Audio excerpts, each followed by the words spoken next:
importar los datos a Stata para que vean qué es la otra cosa que yo puedo hacer y qué caminos puedo seguir. Yo les mencionaba que lo que tiene que ver con Gretel me da unas cosas. Cuando lo hago con Stata me da otras. Y al menos en una metodología panel me parece más útil. Me parece más útil Stata que Gretel.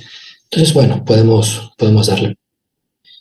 Entonces, bueno, lo que voy a hacer es ir alternando cada una de las pantallas entre la presentación y entre Stata.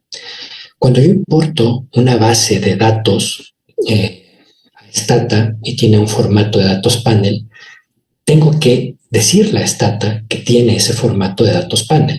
A diferencia de cuando tengo mínimos cuadrados, una serie de tiempo, una relación logística, cualquier otra cosa, comienzo a trabajar de inmediato. Cuando tengo una base panel, recuerden que no solamente ordenarla conlleva ciertas características, sino además tengo que avisarle a Stata que es una base de datos panel.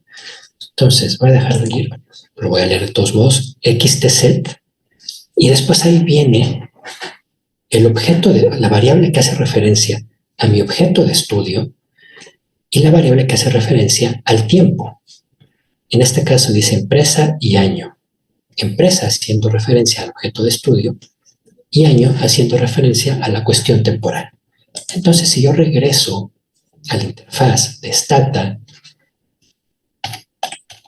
xtset, en este caso, el objeto de estudio son las diferentes ramas de la manufactura catalogadas a partir del código CIAN. Por lo tanto, esa será mi primera variable. xtset código CIAN. ¿Por qué?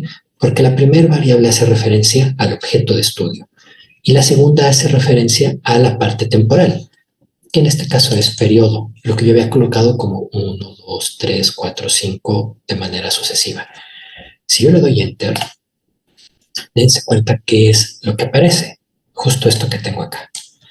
xtset código CIAN hace referencia a la variable de estudio, periodo hace referencia a la variable, a la parte temporal, y lo que me dice ahora sí ya que es una variable, que la variable panel es justo el código CIAN, está fuertemente balanceada, no hacen falta observaciones, que es algo que ya habíamos mencionado, si era balanceado o no.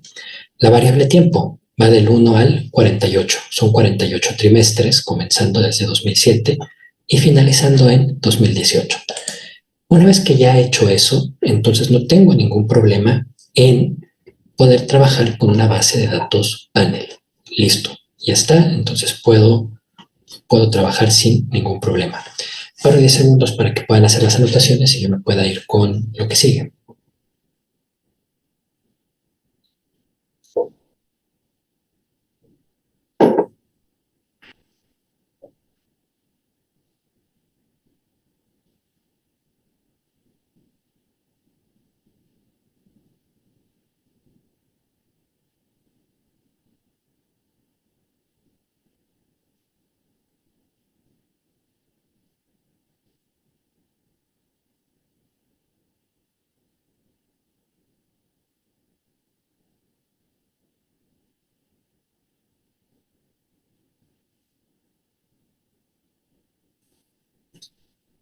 Bueno, ahora sí, entonces voy con lo que viene. Ya una vez que he ordenado la base de datos panel en un formato Excel, la he importado a Stata, le he dicho que tiene que leerla de esta manera, como una base de datos panel, tengo que seguir avanzando justo para saber cuál es el camino adecuado, si es por efectos fijos, por efectos aleatorios, qué camino tomar, e incluso existe la opción, lo platicaré ahorita, que puede ser que la metodología panel no sea la mejor y sea la de los mínimos cuadrados ordinarios. Es una de las opciones, no es la opción más común, pero puede darse el caso de que los datos que yo tenga puedan ser mejor interpretados a partir de una metodología de mínimos cuadrados. Ahora, bueno, esto es lo que ya hemos visto que aparece en la interfaz de Stata, no me voy a detener mucho más. Lo que tengo que hacer ahora es decidir si lo que tengo acá se resuelve mejor o se explica mejor con una metodología de efectos fijos o de efectos aleatorios. Para eso existe el test de Hausman. El test de Hausman, justo lo que me da, es, bueno, es una prueba de hipótesis, la cual simple y sencillamente lo que tengo que hacer es decirme por un camino o por el otro. Pero para saber qué metodología es mejor, si efectos fijos, fixed effect, o efectos aleatorios, random effects, pues tengo que hacer ambas. Y después hacerlo tal cual con la metodología de Hausman. Entonces, regreso otra vez a la parte de Stata. ¿Cómo es que yo tengo que hacer una regresión por efectos fijos y una regresión por efectos aleatorios? El comando que tengo que utilizar, independientemente de si es efectos fijos o efectos aleatorios, inicialmente es siempre va a ser así, independientemente de si sigo el camino de fijos o de si sigo el camino de aleatorios. Una vez que ya decidí eso, lo que tengo que hacer ahora es seleccionar mi variable independiente y después las dependientes. Diré que el logaritmo de la población ocupada es mi variable dependiente y depende del logaritmo de los salarios, del logaritmo del valor de la producción y del porcentaje de la capacidad de planta utilizada. Es decir, esa industria, qué tanto porcentaje está haciendo uso de todos sus factores productivos. Ninguna está al 100%, siempre hay un porcentaje que se deja por cuestiones obvias. Una vez que ya seleccioné la variable independiente con las dependientes, lo que tengo que hacer ahora es colocar una coma y decirle que lo haga por efectos fijos. Fixed effects, justo como lo tengo acá.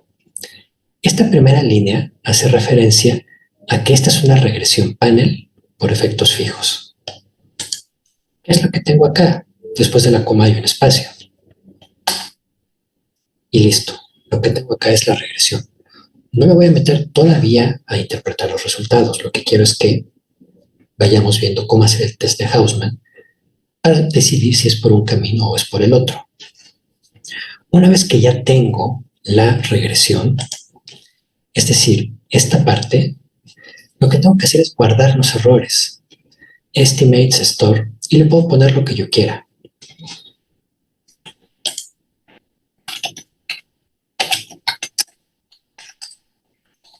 Fijos. Estimates store fijos. Y lo que hace es he guardado los errores de esta regresión que tengo acá. Tengo que repetir el proceso, pero ahora lo voy a hacer por efectos aleatorios, random effects. Y entonces, si yo hago la regresión, obtendré entonces, más bien si corro este comando, obtendré la regresión. Si se dan cuenta, es exactamente igual. Comienzo con xtreg, mi variable independiente, la variable dependiente, y después lo único que está cambiando es si esto va por efectos fijos o si esto va por efectos aleatorios. En este caso va por efectos aleatorios. Tengo la regresión. Entonces, ¿qué tengo que hacer ahora? Exactamente lo mismo. Tengo que guardar los errores de la regresión que acabo de obtener. Yo le voy a poner fijos, le voy a poner aleatorios. Listo. Ahí está. Entonces ya he guardado los errores tanto de la regresión que hice por efectos fijos como de la regresión que he hecho por efectos aleatorios. Voy a dejar un momento la presentación porque puede ser que les sirva para poder poder hacer la captura de la información. Entonces, bueno, paro 10 segundos para que puedan verlo y yo continuar con el ejercicio.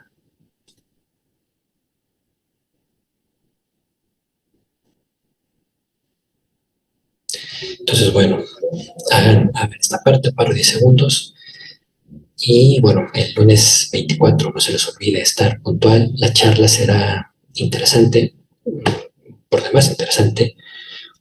Eh, no, nadie va a poder abrir la cámara ni el micrófono por cuestiones de seguridad.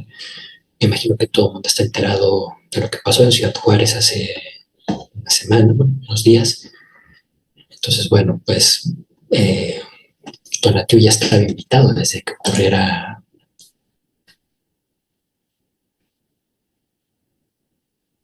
A ver, bueno, regreso a una duda. Dicen, si se corre el comando xtreg y no se pone la coma al final para después F o R, ¿hace algo estatua se invalida? No, no hace nada, simplemente no te lo corre y hay que volver a repetir el proceso completo. Desde XTZ hay que volver a comenzar desde un inicio. Esa es la desventaja que tiene Stata cuando se trabaja con panel. Comentaba, Tonatiuh ya estaba invitado desde antes de que pasara esto de Ciudad Juárez, entonces, bueno, pues el tema está un poco caliente. Pues, bueno, la idea es que existen todos, pero bueno, con muchos candados en cuestiones de seguridad. Pero bueno, de todos modos, ese día o sea, insisto, la migración es un tema, un problema, una agenda del siglo XXI.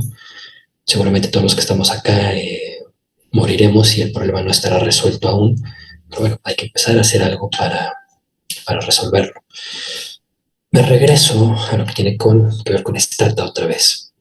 Ya, si se dan cuenta, recapitulando otra vez, comencé con XTZ, después me fui con una regresión por efectos fijos, coma, espacio, efectos fijos.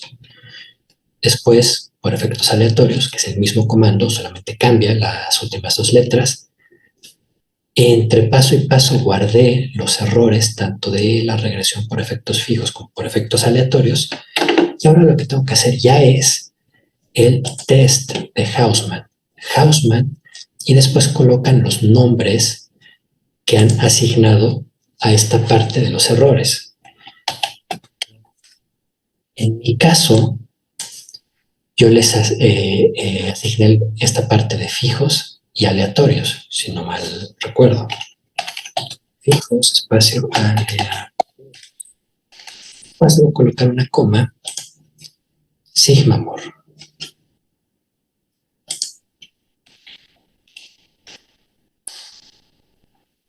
Y listo.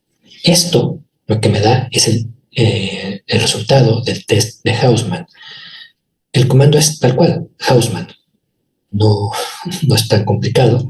Y después voy a colocar el nombre que yo utilicé para guardar los errores. El primer nombre que yo utilicé fue fijos y el siguiente nombre que utilicé fue aleatorios. Es lo que he colocado acá. Después viene una coma y cierro con el comando sigma more. Y entonces lo que tengo aquí, ahora sí ya, es el resultado para poder determinar si esto tiene una mejor interpretación por efectos fijos o por efectos aleatorios. Y justo lo tengo acá. Si la probabilidad de chi cuadrada es menor que 0.05, recuerden que nuestro nivel de confianza es del 95%, hay que usar efectos fijos. En este caso, el valor es de 0.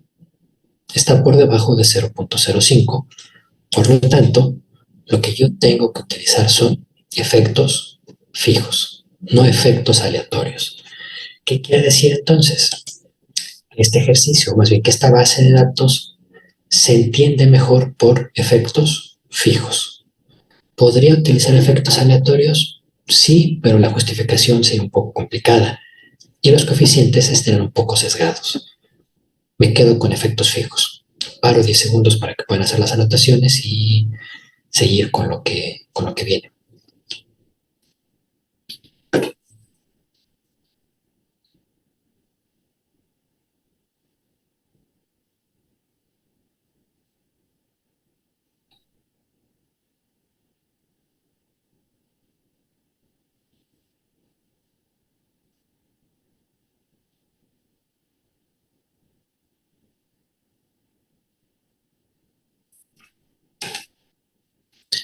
En el chat, si el valor de P es menor que 0.05, ¿es preferible efectos fijos? Sí. Esa es la conclusión del test de Hausmann, ¿Qué es lo que tengo acá? En la esquina inferior derecha. Justo así. Si el valor se encuentra por encima de 0.05, entonces es preferible usar efectos aleatorios, no efectos fijos.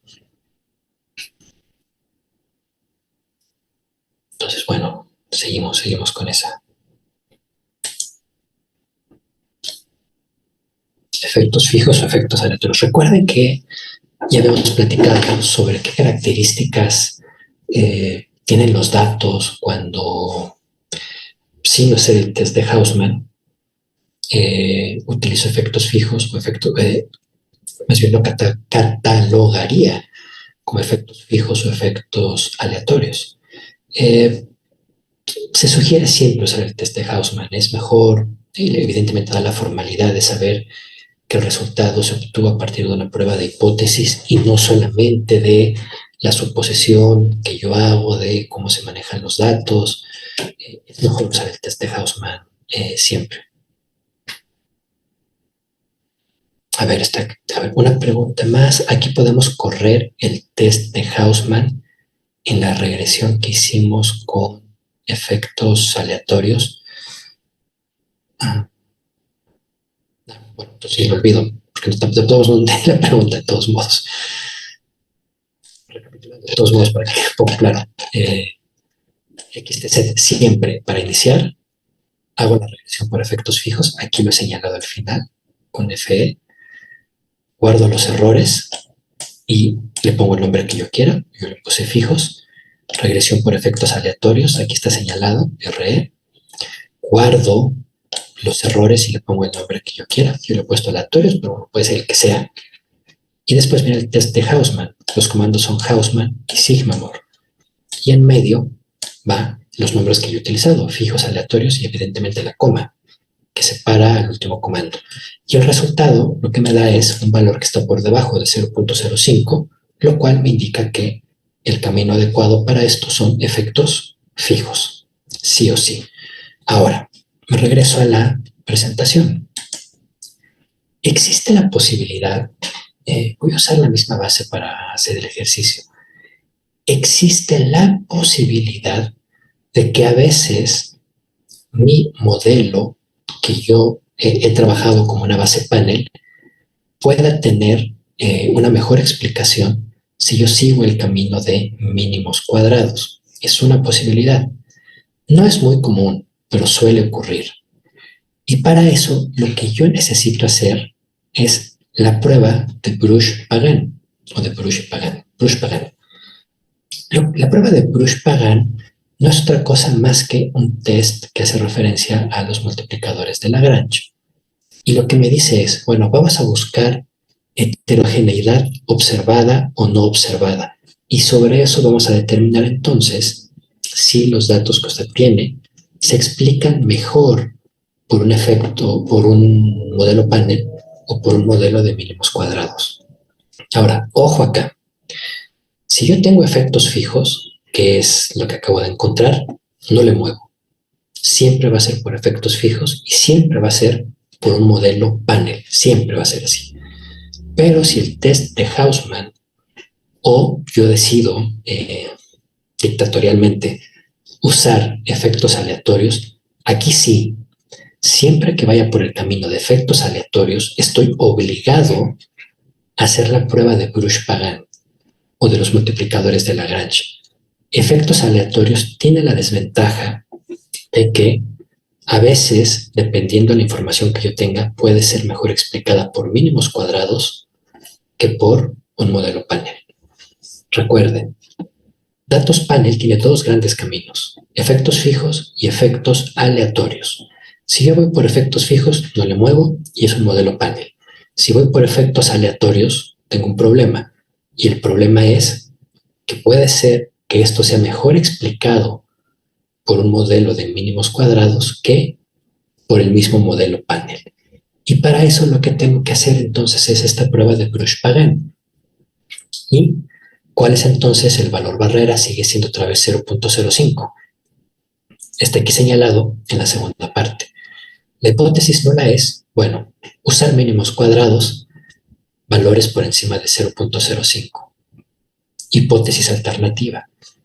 Usar datos panel, efectos aleatorios, valores menores que 0.05. Si se rechaza la hipótesis nula y se acepta la alternativa, lo que tengo es usemos datos panel. ¿Y por qué usamos datos panel? Porque existe heterogeneidad no observada. Y la única manera de corregirlo es a partir de un modelo de datos panel por efectos aleatorios. Sí o sí. Entonces, bueno, haga las anotaciones para que pueda hacer el ejercicio, o más bien mostrarles el comando, hacer el ejercicio, y vean entonces si lo que tengo se puede usar como un modelo panel o hay que ir a los mínimos cuadrados. Insisto, no es muy habitual que acabe aceptando la hipótesis nula. Es raro que eso ocurra. Si ocurre, tampoco se espante, pues, o sea, existe una posibilidad, pero no es lo más común. Lo más común es que se siga por la metodología panel de efectos aleatorios, no por efectos fijos, siempre por efectos aleatorios. Ahora, 10 segundos para que puedan hacer las anotaciones y yo me pueda ir con lo que viene también.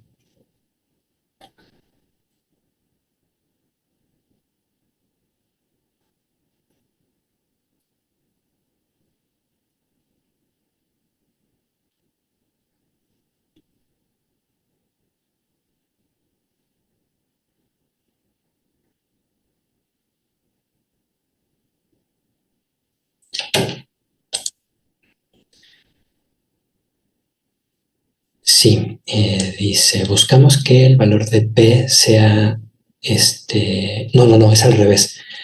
De hecho, en esta misma lámina, justo donde estoy colocando el cursor, hipótesis nula, usar mínimos cuadrados ordinarios, valores mayores a 0.05. Hipótesis alternativa, usar datos panel, valores menores a 0.05. Esta es la condición que me va a mandar por un camino o por el otro. Valores mayores a 0.05 me manda a mínimos cuadrados, valores menores a 0.05 me mantiene como una base panel.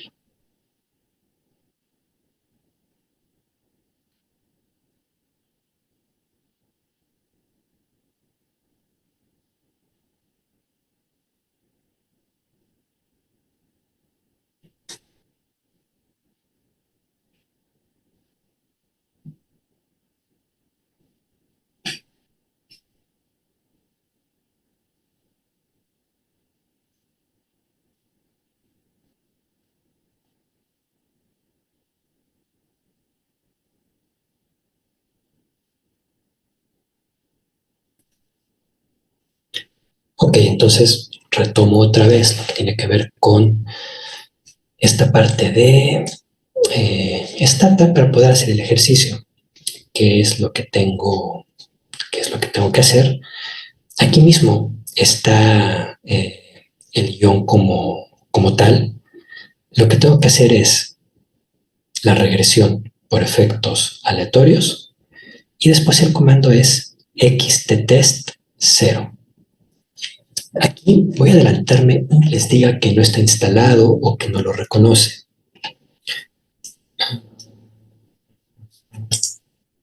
Aquí está.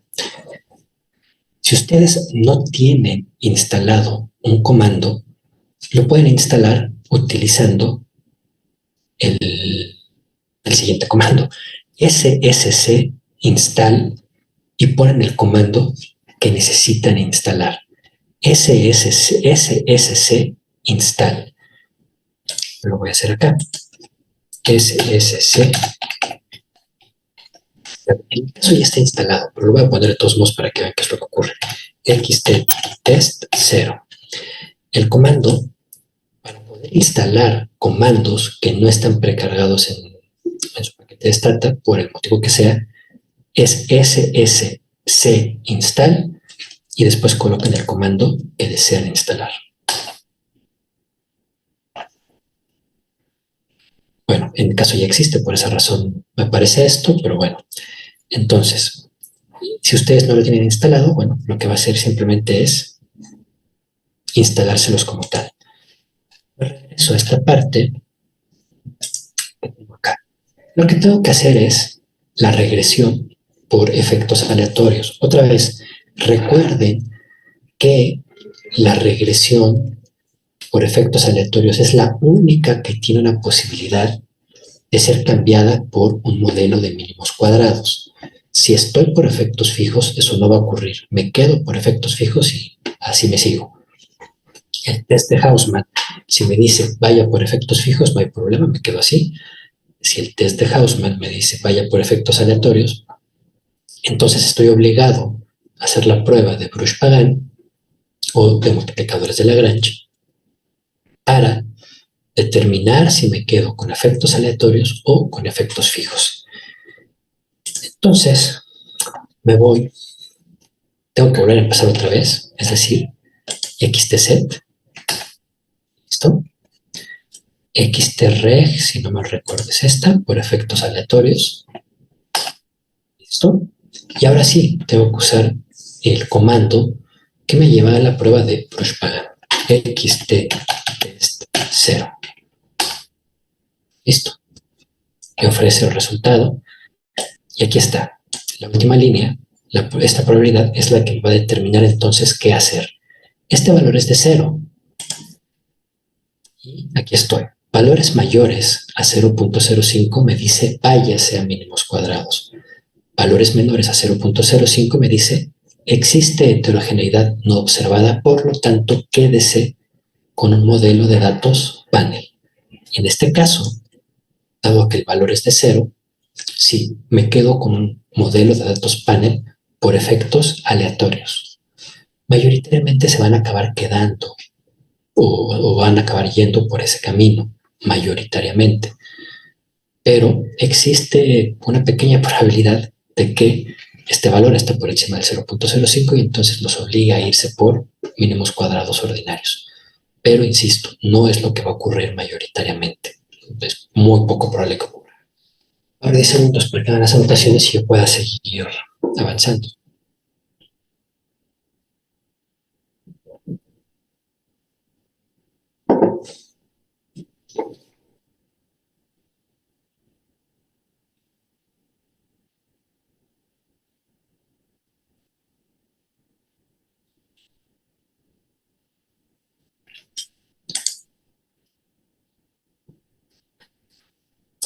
A ver, dice Dante, me imagino que hacer el cambio a mínimos cuadrados y supongo que podrían pasar si las observaciones son muy homogéneas.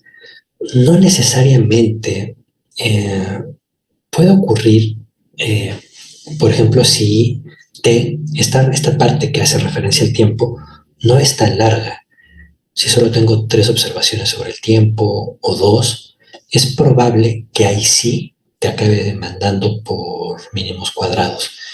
En este caso, pues T es lo suficientemente amplia, es decir, llego hasta el 48, lo cual reduce mucho la probabilidad de que me mandara por mínimos cuadrados. Incluso siendo muy homogéneas las observaciones, puede ser que te acabe mandando efectos fijos y en automático el problema se resuelve, porque ya no tendría entonces que hacer el test de Bruch-Pagan para saber si lo que tengo acá es por mínimos cuadrados o un modelo panel. No es una condición necesaria que los datos sean muy homogéneos. Más bien es algo que está vinculado al tiempo. ¿Se puede hacer un modelo panel con dos o tres unidades temporales? Sí, es posible. No es lo recomendado, pero es posible. Y puede ser que ahí sí si se encuentren con el caso de nos va a acabar mandando por mínimos cuadrados ordinarios. Si ustedes, por ejemplo, ven trabajos que hagan referencia a la matriz de insumo-producto y sobre todo cuando se utilizan datos mexicanos, no tenemos tantas matrices de insumo-producto hechas por INEGI. De hecho, hay estimaciones que hacen personas que se encargan en ciertas universidades de ir más o menos calculando, dándole cierto seguimiento y hacen alguna estimación de matrices de insumo-producto cada año, pero INEGI tarda mucho en hacerlas. Y cuando ustedes intentan hacer algún tipo de estimación a partir de datos de la matriz de insumo-producto, se van a dar cuenta que solo tienen 2 o 3 y la única metodología es una metodología panel. Pero puede darse el caso de que cuando estén trabajando con esas matrices de insumo y vayan a la metodología panel y hagan el test de Hausman, los mande por efectos aleatorios. Y es ahí entonces donde puede haber un problema en el sentido de el test de Hausman me dice son efectos aleatorios, llevo los efectos aleatorios y cuando haga el test de Bruch-Pagan corra un riesgo real en el sentido de puede ser que lo que tenga acá ya no sea un modelo panel, sino sea mejor abordarlo por una metodología de mínimos cuadrados ordinarios. ¿Cuántos cortes temporales se manejan en esta base? 48, que es lo que tengo acá, 48 trimestres entre 2007 y 2018, si no mal recuerdo. Por esa razón, la que hubiera una metodología por mínimos cuadrados era prácticamente imposible. Insisto, va a ser poco probable que se encuentren con esto, pero si ustedes tienen una T pequeña, 2 o 3, ahí sí existe una posibilidad, si el test de Hausman los manda por efectos aleatorios, ahí sí existe un riesgo real como tal. Pero bueno, paro 10 segundos para cada las anotaciones y pueda seguir con qué cosas se pueden hacer con esto y qué se sugiere hacer si la metodología me dice váyase por mínimos cuadrados. Entonces, ¿cómo poder separar los datos para volver a una metodología panel? Entonces, bueno, paro los 10 segundos para que puedan hacer las anotaciones.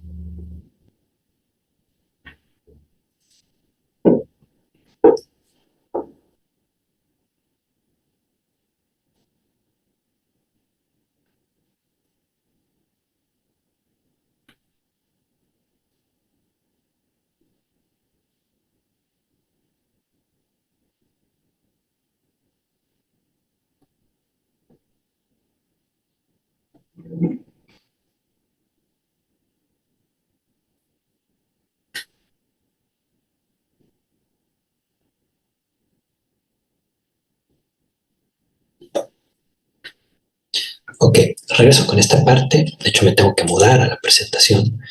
Entonces, bueno, ya he hecho el test de Hausman, ya he hecho las regresiones por efectos fijos, por efectos aleatorios. Lo que tengo que ver ahora es, bueno, pues tengo que determinar si, ya que me mandaron por efectos aleatorios, seguir con ellos o por mínimos cuadrados. Prueba de o test de Bruch-Pagan. Ahora sí, ¿qué cosa podría interpretar de cada una de las observaciones o de los resultados que tengo para una regresión por efectos fijos o para una regresión por efectos aleatorios? La lógica es muy similar a la que existe, aquí sí, a la que existe con mínimos cuadrados, por ejemplo. Entonces voy a repetir el proceso solamente para que no haya problema. Tengo una base de datos, tengo que dar el comando txtset para poder decirle que es una base panel. Hago la regresión por efectos fijos. El comando último, que es fe, es lo que me está diciendo que va por efectos fijos. Y ahora sí, aquí justo hace referencia a lo que tengo en esta tabla. Es una regresión usando xtreg efectos fijos, es decir, una regresión panel por efectos fijos. Entonces, me regreso a Stata.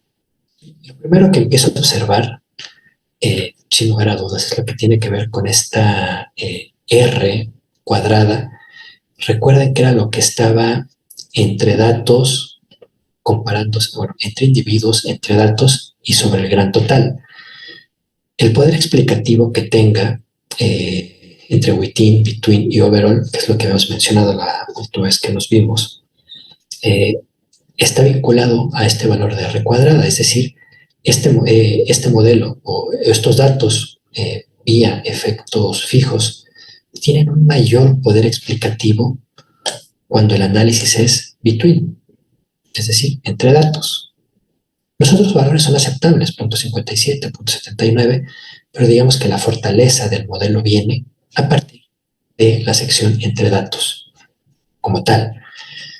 Otros valores de interés, bueno, la prueba F, que me hace referencia a saber si el modelo tiene alguna significancia o no. Recuerden que para que eso sea así, el valor tiene que ser menor a 0.05. En este caso, lo es. Voy a la presentación para que vean lo demás. Esta parte que tiene que ver con la correlación, que es esto que tengo acá, 72,56, es esto.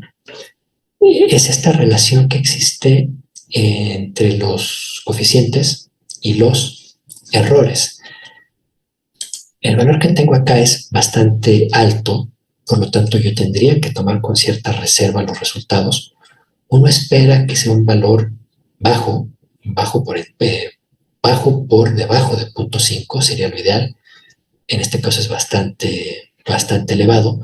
Puede ser un indicador, otra vez, de una regresión espuria, de que quizá los datos tienen muchos objetos de estudio y por lo tanto tendría que decidir eliminar algunos, pues justo para poder quitar este problema que tengo, o puedo dejarlo así tal cual, pero bueno, en este caso lo ideal es meterle mano a la base de datos y sobre eso entonces poder hacer algún tipo de corrección. Ahora, lo mismo, les decía que el poder explicativo grande del modelo viene por el lado between, que es el valor más grande entre within, between y overall, pero también son valores muy elevados para datos que se han tomado de una encuesta que hace referencia a las ciencias sociales.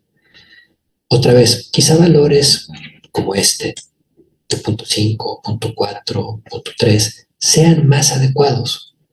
También me podría hacer sospechar que un valor elevado como este que tengo acá haga referencia a una regresión espuria.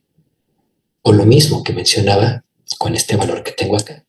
Quizá yo tengo muchos sectores de la manufactura muy heterogéneos o quizá algunos no relevantes y tendría entonces que mantener el valor de T, es decir, esas 48 unidades temporales, pero sí hacer la reducción de los objetos de estudio como tal. Puede ser una de las posibilidades también.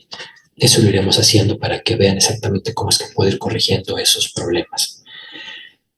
Ahora, los coeficientes, que es esta parte que tengo acá, y el valor de P, es decir, esto y esto se lee de la misma manera que en mínimos cuadrados ordinarios. Es decir, qué variables son o no significativas y cómo es que los coeficientes impactan a la variable dependiente, que en este caso es la población ocupada. Tengo los salarios, el valor de la producción en ese sector y el porcentaje de capacidad de planta que se está utilizando en ese sector como tal. En todos los casos la relación es positiva. Si el salario aumenta, aumenta la población ocupada. Si el valor de la producción aumenta, aumenta la población ocupada. Y si el porcentaje de planta aumenta, aumenta la población ocupada. Parecen valores razonables si pensamos, por ejemplo, en que el porcentaje de planta es justo la capacidad el tope de capacidad al cual estoy utilizando mis insumos, máquinas y herramientas. Por lo tanto, si voy usando más máquinas y herramientas como tal, pues es obvio que necesito mayor población ocupada. Si el valor de la producción incrementa, seguramente también necesitaré mayor población para poder mantener ese ritmo de valor de producción. El valor interesante acá quizá tiene que ver con los salarios, que muchas veces se asume que la relación es inversa, es decir, se pagan mayores salarios y la población ocupada disminuye. No necesariamente.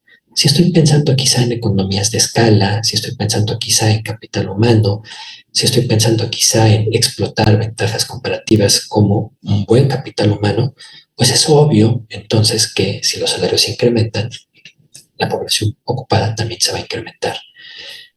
Los coeficientes están explicando exactamente igual que en mínimos cuadrados y también en este caso todos son significativos. Valores menores a 0,05 lo que me están diciendo justo es eso.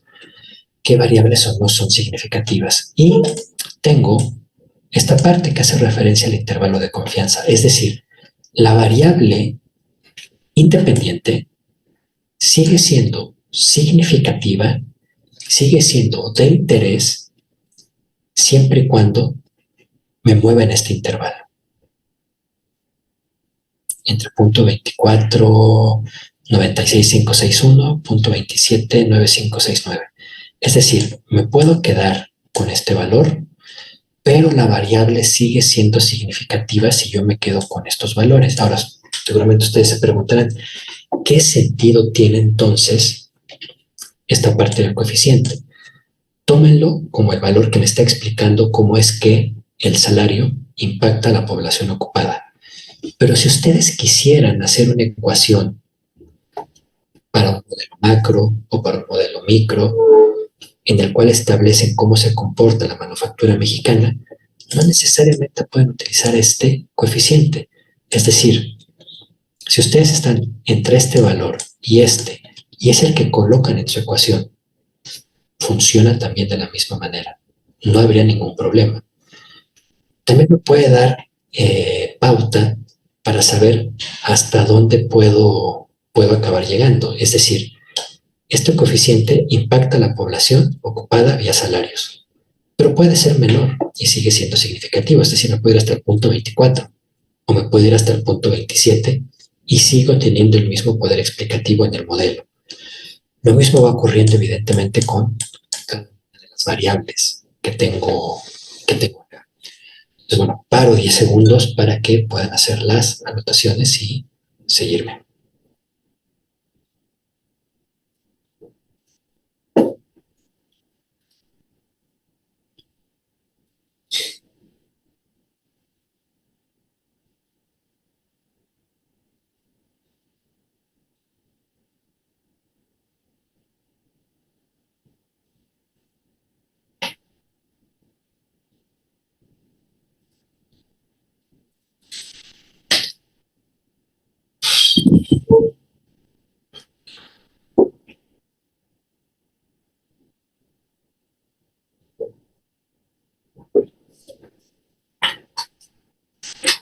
Ahora, ¿qué ocurriría, por ejemplo, si me fuera por el camino de efectos aleatorios? La lógica es la misma. Voy a comenzar otra vez.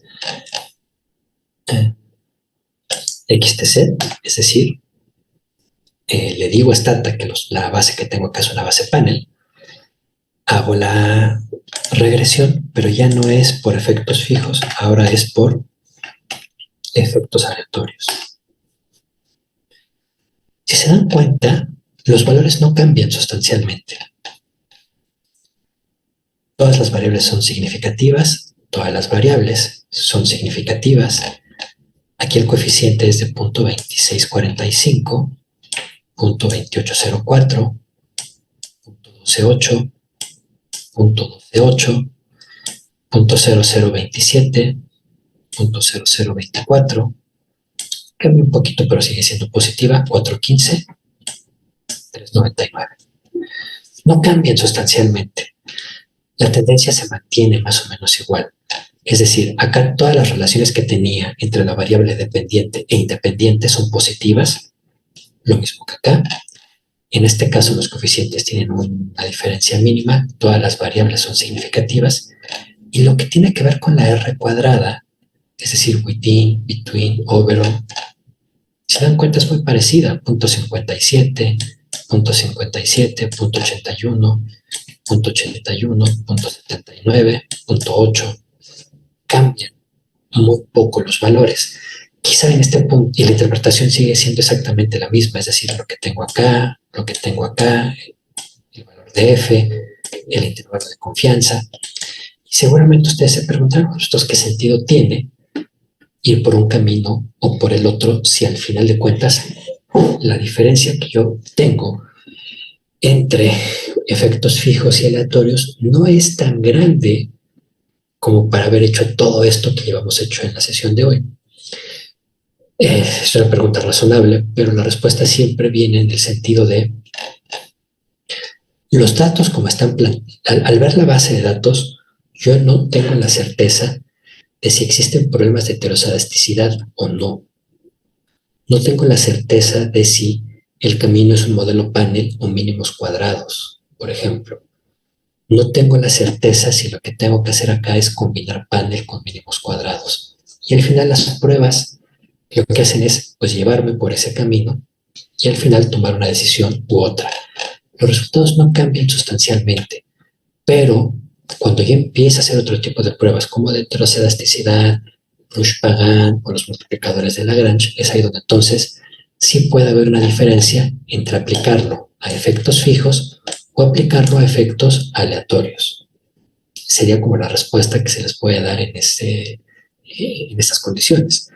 Las variables, los coeficientes no cambian demasiado, pero sí hay una diferencia en el sentido de, en algunos casos me voy a encontrar con heterocedasticidad y en otros nunca. En algunos casos tendré que usar mínimos cuadrados y en otros nunca. En algunos casos tendré problemas de autocorrelación, pero en otros nunca. Por esa razón, sigo con ese camino. Además, justo además, lo que hemos mencionado, que los datos sean homogéneos entre sí o no, bueno, juega un papel importante al momento de decidir si son efectos fijos o aleatorios. Por ejemplo, que es lo que mencionábamos, o el factor de t, que en este caso no es tan importante porque tengo 48 observaciones sobre el tiempo. Si tuviera 3, bueno, ya estaría el problema, que es lo que platicábamos cuando estábamos viendo esto de Bruch-Pagan, en el sentido de que por ahí sí me podía ir por mínimos cuadrados. En este caso no, pero bueno, es la respuesta que se da siempre al cuestionamiento de, bueno, si los resultados son similares, ¿por qué no hacer algún tipo de... ¿Por qué hacer todo esto, pues? Y no quedarnos aleatoriamente con lo que se nos dé la gana. Me puedo encontrar con problemas de heterocedasticidad, de seguir el camino de mínimos cuadrados, y yo no lo sabría hasta no estar haciendo todas las pruebas de hipótesis para saber si es por un camino o es por el otro, como tal. Paro 10 segundos para que puedan hacer las anotaciones. Yo por algo de agua, que el calor está terrible aquí en el posgrado.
A ver, la pregunta.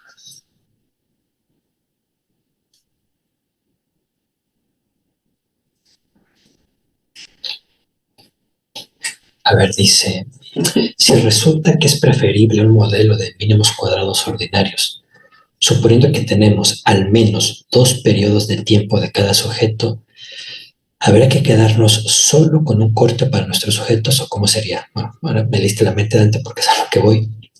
Eso depende, y eso está en función de si hay o no cambio estructural. Entonces, bueno, me leíste la mente, es lo que sigue ahora. Entonces, había mencionado cuando comenzábamos la sesión que existe la posibilidad de que los datos que yo tenga, a pesar de que tengan una característica de datos panel, la mejor explicación que yo obtenga sea a partir no de un modelo panel, sino de un modelo de mínimos cuadrados. ¿Cómo es que lo sé? Desde Hausmann, si me manda por el camino de efectos aleatorios, entonces sí existe la posibilidad de que sean efectos aleatorios o mínimos cuadrados. Utilizo el test de Bruch-Pagan y lo determino. Pero entonces, supongamos que el test de Bruch-Pagan me dice, lo que usted tiene son efectos, perdón, lo que usted tiene son mínimos cuadrados, no es un modelo panel.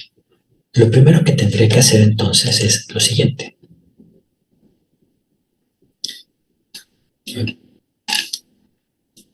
es lo siguiente. Esto que tengo acá. Cambio estructural. Si yo tengo una serie sobre el tiempo, es decir, en este caso del 70 al 95, evidentemente es una serie panel. Entre el 70 y el 95 tengo ingresos y ahorros, es la misma población de estudio, no cambia, pero si lo que me está diciendo Bruce Pagan es, tiene que irse por mínimos cuadrados, lo primero entonces que tengo que hacer yo es separar el periodo de estudio. Eso ya es indistinto, pueden ser en un bloque con pocos años y otro por mucho. Eso es indistinto en el sentido de que hay algo que me va a decir, hay algo que va a decir que en cierto momento del tiempo hubo un cambio estructural, una ruptura, algo. El 70-81 se comportaba de la siguiente manera, el ingreso y el ahorro. Del 82 al 95 se comporta de esta manera. Dense cuenta que a simple vista las pendientes no son iguales. La pendiente que tengo acá es diferente a la que tengo acá. Solamente con ver eso yo podría asumir entonces que existe un cambio estructural. Solamente. Y entonces lo que podría decir es, bueno, mi serie ya no va a ser entre 70 y 95, solo entre 70 y 91, nada más. Nada más entre 70 y 91. Y eso entonces puede hacer que cuando repita el proceso de datos panel, lo que me esté diciendo es, ok, volvemos a hacer el test de Hausman. Vamos a ver si son efectos fijos o aleatorios. Puede ser que ya caiga en efectos fijos y se queda ahí, no hay problema. Pero si vuelve a caer en aleatorios, ya la probabilidad de quedarse en panel es muy alta. Seguramente ya no me mandará a mínimos cuadrados, como si lo hubiera hecho si yo tuviera toda esta serie. Entonces yo lo que haría sería partir la serie en dos y determinar si hay o no cambio estructural. Si no hay cambio estructural, bueno, pues ya no tengo nada que hacer, es mínimos cuadrados, punto y se acabó. Pero eso es imposible que ocurra. Aquí sí es imposible que eso ocurra.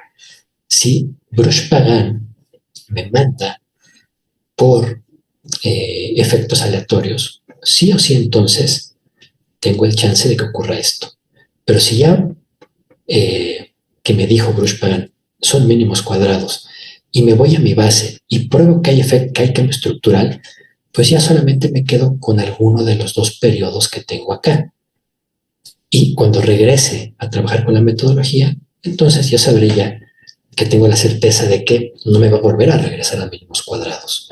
Ahora, ¿cómo es que yo podría entonces determinar que no sea a simple vista que lo que tengo acá sí hay cambio estructural, sí o sí? Lo que necesito hacer es una prueba de F de Fisher con todos los datos y con los datos por separado para saber si existe o no cambio estructural. Ahora, esto es interesante porque es algo que les va a servir no solamente para la parte panel, también les sirve para el corte transversal. ¿A qué me refiero con esto? Si yo estoy pensando en una serie de tiempo, como en esta que tengo acá, del 70 al 95, bueno, pues yo digo, en el 81, 82 hubo este problema, como ha habido muchas veces en el mundo y en el tiempo, sobre energéticos, sobre un cambio de modelo en varios países, todo el mundo, es decir, cosas que me hacen suponer que esta relación entre ingreso y ahorro cambia. Por eso se decide que sea a partir de ahí. Del 70 al 81 algo pasa y del 82 al 95 algo completamente diferente pasa. Voy a probar si hay cambio estructural. Pero si yo tuviera una base de corte transversal, que es lo que tengo acá, y es justo donde iría y todo para poder resolver un ejercicio de cambio estructural, es la misma, si fuera una serie de tiempo o si fuera un corte transversal. Si es una serie de tiempo, la serie está partida en dos. En un momento, lo que hay un periodo de tiempo primero y uno después, y mido si hay cambio estructural o no. En el caso de una base de corte transversal, el cambio estructural, lo que me va a dar, la pauta que me va a dar el cambio estructural es la población objetivo de estudio. Vean lo siguiente, La base hace referencia a trabajadoras mujeres en la Ciudad de México, solo en la Ciudad de México. Número de hijos, el estado conyugal, la escolaridad, horas que han trabajado por semana, ingreso por mes, a qué sector de la economía pertenecen de acuerdo al clasificador del CIAN, y si son trabajadoras formales o informales. 0 son trabajadoras formales, 1 son trabajadoras informales. Y acá lo que tengo es la base para las trabajadoras informales, las mismas variables, y la base para las trabajadoras formales, las mismas variables. Informal y formal. Ahí está. Ahora, esto no es una serie de tiempo, pero puedo determinar si existe cambio estructural o no. ¿Cómo? Aquí la pendiente es diferente entre periodos de tiempo, es decir, del 70 al 81 tengo esta pendiente y del 82 al 95 tengo esta. No son iguales al cambio estructural. Si las dos pendientes fueran iguales, lo que quiere decir entonces es que no hay cambio estructural y que prácticamente todo se ha comportado igual durante el tiempo. Si estos gráficos yo los quisiera imaginar en torno a trabajadoras formales o informales, tendrían que ser iguales. Es decir, si yo hago los gráficos para las trabajadoras informales y las trabajadoras formales, las pendientes tendrían que ser iguales. Si son diferentes, entonces quiere decir que hay cambio estructural. Es decir, no se comportan de la misma manera un grupo respecto al otro. Si lo veo como un corte transversal, si lo veo como una serie de tiempo, lo que ocurre en este periodo no se comporta de la misma manera respecto a lo que ocurre en este periodo que tengo acá. Voy a hacer el ejercicio para poder utilizar esta fórmula que tengo aquí. Y lo voy a hacer con la base que tengo acá. 10 segundos para que puedan hacer las anotaciones y sobre eso hacer el ejercicio para que vean cómo es que puedo calcular cambio estructural o no y resolver la pregunta de Dante, en el sentido de, si yo encuentro cambio estructural o lo confirmo, me quedo solamente con una de las dos partes y regreso otra vez a la metodología panel. Entonces, bueno, hagan las anotaciones para que pueda seguir.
Ok, entonces, lo que tengo que hacer,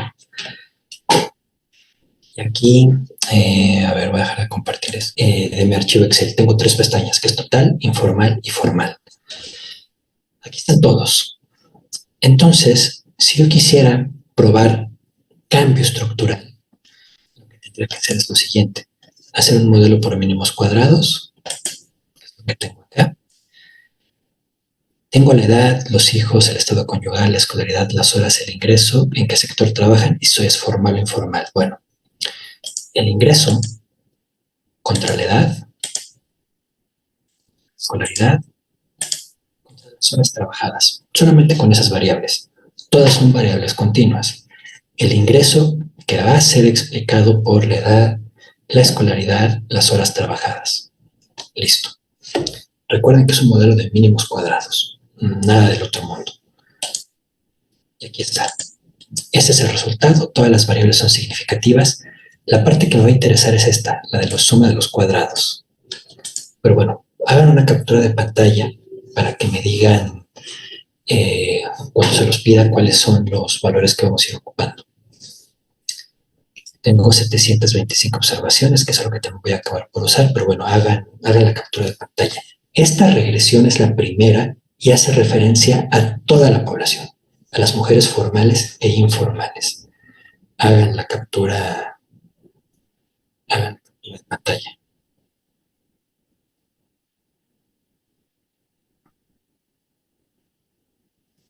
Listo. Ahora, recuerden que tengo que medir si existe o no cambio estructural entre un grupo y otro, o entre un tiempo y otro tiempo.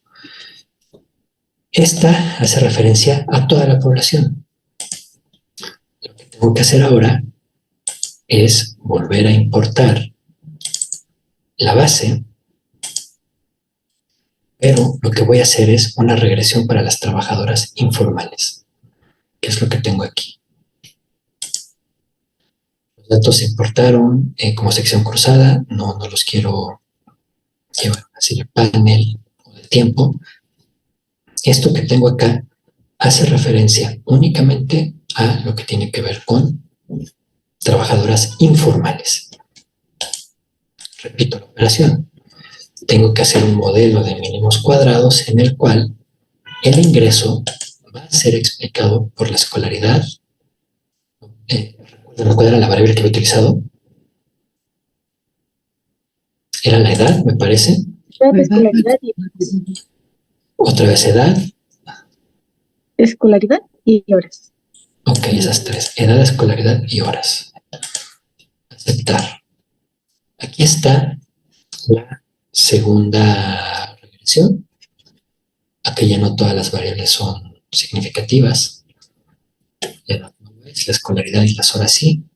La suma de los cuadrados, que es lo que voy a estar utilizando. Esta regresión hace referencia únicamente a las trabajadoras informales. Hagan la captura de pantalla para que me puedan dictar los valores que encuentren. ¿Listo? Ok. Entonces me falta una más. Y ese una más es para las trabajadoras formales. Ya hice esta que fue para todas, esta que es para las informales y esta que es para las formales.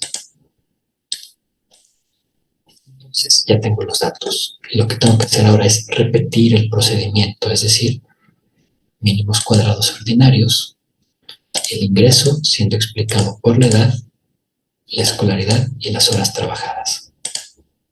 Ahí está. Acá todas son significativas. Entonces haga la captura de pantalla para que pueda yo hacer el ejercicio y no tenga ya ningún problema con esa parte.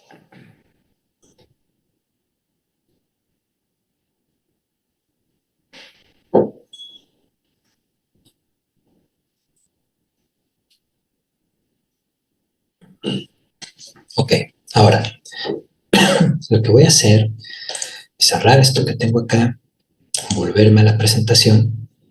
¿Qué es todo esto?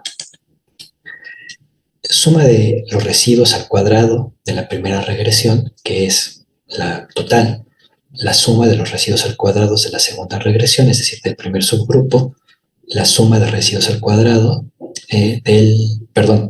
la 1 es el primer subgrupo, la 2 es del segundo subgrupo y esta es la total.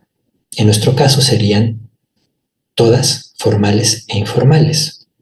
El valor de N1, de N2, es decir, cuántas mujeres hay en cada uno de estos grupos, el valor de K, y en este caso K siempre, o en nuestro caso, siempre va a ser 2, porque hace referencia justo a la cantidad de grupos en los cuales yo he separado en 2 grupos. Y el valor de N se calcula como N1 más N2 menos 2 veces el valor de K. Siempre va a ser de esa manera. Por lo tanto, esto es lo que tengo que llevar a la fórmula. Voy a tener que usar la pizarra, parte N mayúscula, en este caso para mí va a ser el total de observaciones, es decir, Lo que aparezca como total en la regresión 1, ese es el total de observaciones. ¿Cuáles? Aparece en la parte superior de la primera regresión que hicimos. 725. 725, ok. Después lo que tengo es N1. Si no mal recuerdo, la primera regresión, bueno, más bien la segunda que hice es para las trabajadoras informales. ¿Cuántas observaciones tengo para las trabajadoras informales? 410. 410 informales.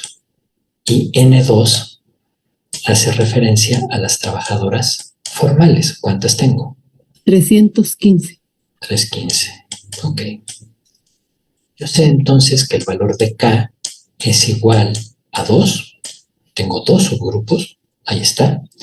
Y lo que necesito ahora es, dejen, de los residuos al cuadrado de la primera regresión, es decir, de todas, la suma de los residuos al cuadrado de las informales, que fue la primera, la suma de los residuos al cuadrado de las formales, que fue la segunda, y eso va a ser dividido entre K y a su vez todo esto dividido entre esta parte que tengo acá, que es la suma de los residuos al cuadrado del primer grupo y el segundo, sobre N1 más N2 menos 2 veces K.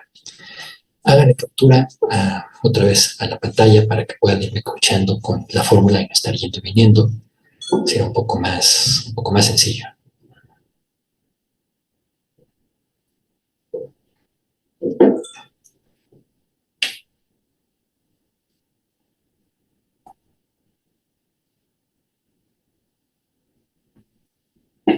Ok, me regreso a la pizarra. ¿Cómo la hago aquí? ¿Qué es esta? No, no es esta. ¿Cómo le hago para la pizarra? Creo que no me deja con PDF.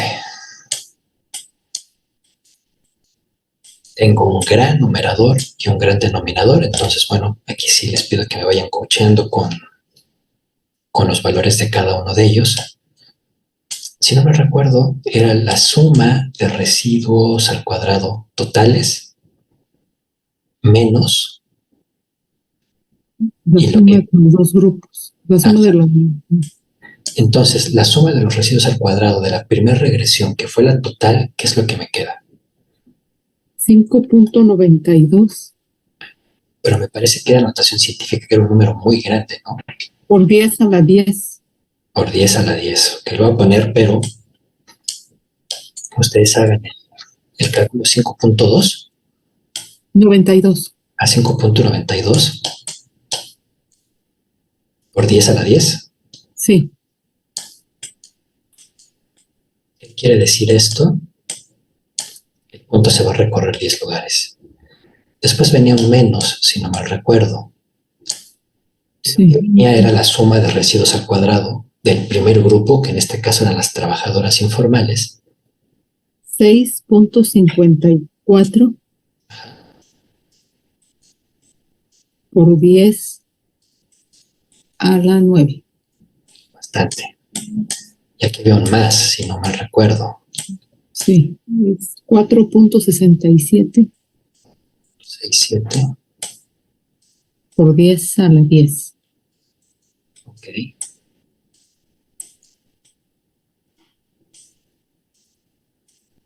Todo eso, ¿sobre qué cosa? Sobre K. Valor de K. En este caso quedamos que era 2.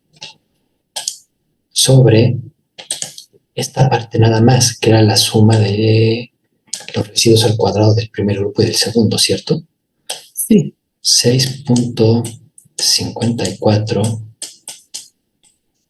10 a la 9 más 4.67 por 10 a la 10. ¿Sobre qué cosa? Es ahí donde entraban los valores de n, si no mal recuerdo. N1 más N2 Más 2 veces k, ¿no? menos 2 veces K. Menos 2 veces k, sí. 4.410 más 315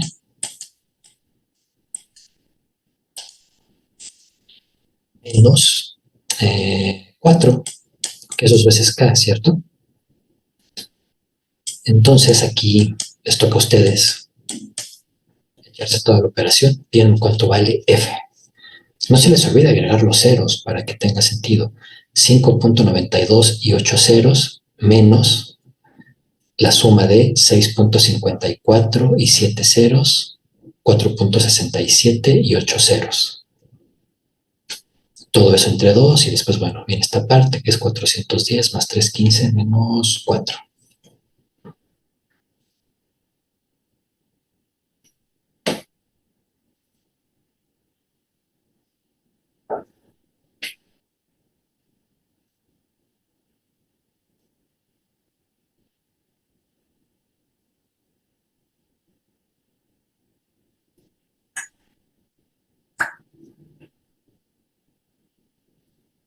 Profe, disculpe, entiendo las variables de la ecuación de cambio estructural, pero ¿me puede repetir qué es K?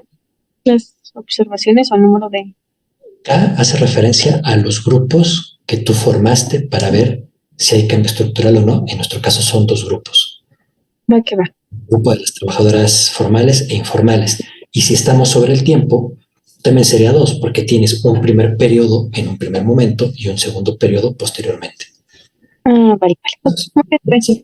Ese valor no va a cambiar. Va a seguir siendo 2 porque siempre partimos en 2 a la población o al tiempo. Ese de alguna manera queda fijo. Ok. O sea, incluso si nosotros quisiéramos partir 3 a la población, o sea, ahí sí sería 3, ¿no? O no se puede partir. Pero no tendría sentido porque entonces el cambio estructural respecto a qué grupo se dio. Al primer. Claro. Entonces volverías a recortarlo a 2 grupos. Sí, claro. Ok. Muchas gracias, profe. Entonces, bueno, díganme cuánto queda el valor de... 40.3564. 0.3564. 40, Es 40 punto.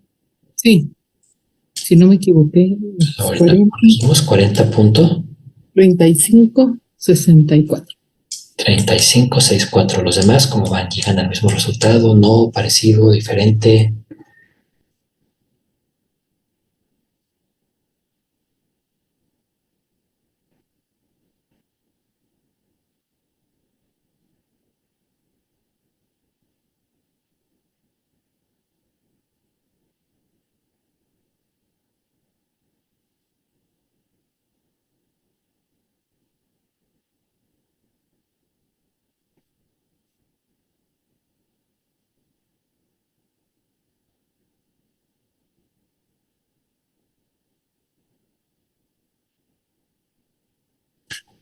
Los demás queda el mismo valor, ¿no?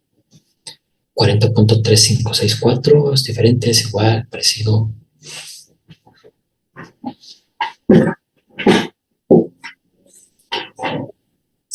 Si queda, no queda.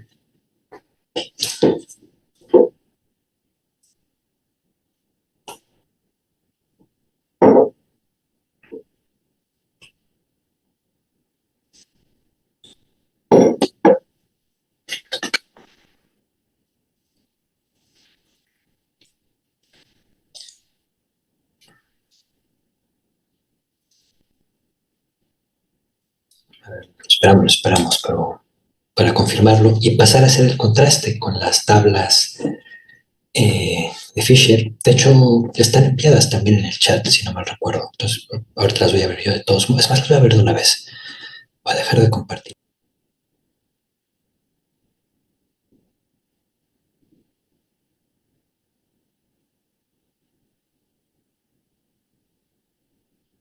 Yo ya lo revisé y me sigue dando lo mismo. Voy. Un segundo más. Ok.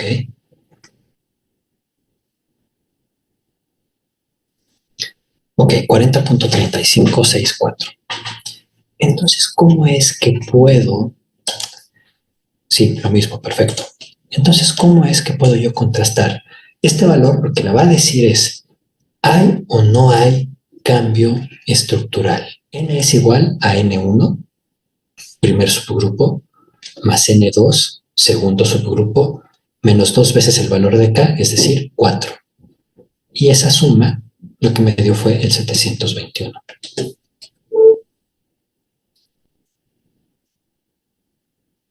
Coma 721. Si yo voy, por ejemplo, a las tablas, a la tabla de F, que es la misma que ustedes tienen, esta parte de B1, de hecho, voy a ir hasta el principio para que lo vean. B1 son grados de libertad del numerador. Es el primer valor que aparece, que en nuestro caso siempre va a ser 2. Aquí está, es esta fila. B2 son los grados de libertad del denominador, es la columna. Es esto que tengo acá.